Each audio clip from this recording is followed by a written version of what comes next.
inatosha. Miaka 10 iliyopita niliondoka Tanzania kwenda Finland.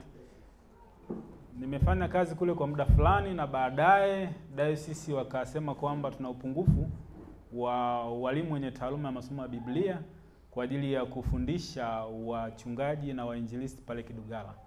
Na kwa hiyo tulifanya mazungumzo fulani kwamba nipo tayari kurudi, nitarudi tu kwa makubaliano fulani. Kwa hiyo nimekuja, ni mwenyeji wa Diocese ya Kusini, lakini sasa ni kama missionary.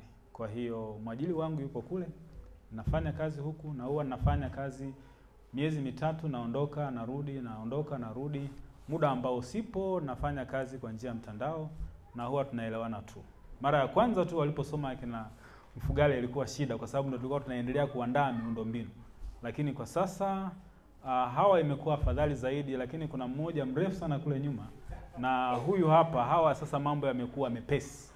Kwa hiyo tumshukuru Mungu kwamba kwenye mfumo huo huo na mwanetu Christian, mchungaji kwangu atabakia kuwa Christian, kwamba anaingia kwenye mfumo huo. Kwa nani ajuae, pengine naye huko mbele atafika mahali pa kufanya mambo kwa njia ya mtandao, na nadhani kwamba ndio hii ambayo amekuwa akiwasiliana na Mheshimiwa Rufunyo hapa.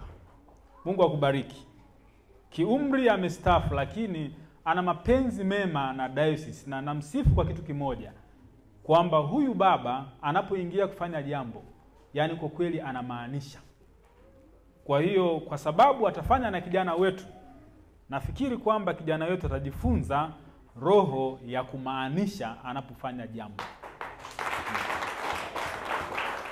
Na hakuna hata siku moja mtu afanyie jambo kwa kumaanisha anayebakia hivi hivi. Lazima tu Mungu atamuinua. Amina. Basi nisiwachukulie muda kwa sababu nitasimama tena. Naomba hapa itoshe, lakini vinginevyo mimi ni mwenyeji wa Samaria. Karibuni sana kule kwetu Samaria. Mnakufahamu? Kama hamkufahamu, yani pale Kidugala kilomita 34 hivi kupanda juu, kusimama Njombe pale unakwenda jirani na Makoga, usharika wa Ng'anda wa zamani. Karibuni sana kule. Amina. Amen.